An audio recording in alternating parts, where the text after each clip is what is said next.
Hello नमस्कार श्री स्वामी समर्थ. तर आजच्या व्हिडिओची सुरुवात देवपूजेने झालेली आहे. तर आज आहे स्पेशल असं काहीतरी, ते म्हणजे आज माझ्या अगदी जवळच्या मैत्रिणीचं केळवण आहे. तर त्यामुळं इथं केळवणाची तयारी सुरू आहे. दादू या दोघेही झोपले होते. आई आणि अक्का त्यांना झोके देत होत्या. इथं ह्या मॅडमचं चालू आहे की केळवण हे नाव कशाने टाकायचं, म्हणजे चुन्याने टाकायचं का विभीताने टाकायचं. तर अगोदर आम्ही चुन्यानं नाव टाकून बघितलं, तर ते काही व्यवस्थित आलं नाही, म्हणजे नंतर उमटलं नाही व्यवस्थित. तर त्यानंतर विभीतानं नाव टाकलं.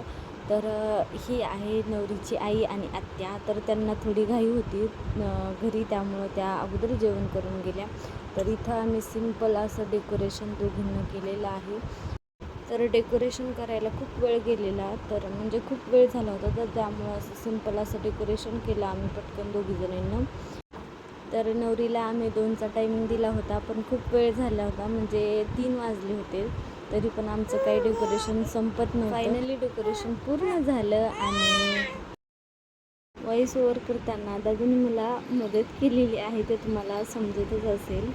तर नवरीबाईमध्ये बसून वाटच बघत होती की मला कधी बाहेर बोलवतील म्हणून. तर साडीवर किती छान दिसत आहे नवरीबाई. तर इथं तुम्हा सर्वांना त्या हाय करत आहेत. तर या दोघांचं मध्ये बसून हे कार्यक्रम सुरू होता, म्हणजे रील्स काढणं. तर दोघांनी 1-2 रील्स काढल्या.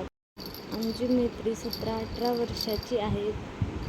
तुम्ही सगळेजण विचारताल की रिया कुठे गेली आहे. तर रिया झोपलेली होती, तर त्यामुळं ती काय पूर्ण व्हिडिओमध्ये नाही आहे, फक्त दादूच आहे, कारण की दादूला काही झोप येत नव्हती. त्यानंतर मग तिचं छान असं स्वागत केलं औक्षण करून, आणि हे सगळं डेकोरेशन ते बघून तिला पण खूप छान वाटलं. तसं तर मला हे सांगायची गरज नाही, तिच्या चेहऱ्यावरून तुम्हाला दिसतच असेल. त्यानंतर मग आम्ही सगळ्यांनी तिला खाऊ घातलं, तिच्यासोबत फोटो काढले.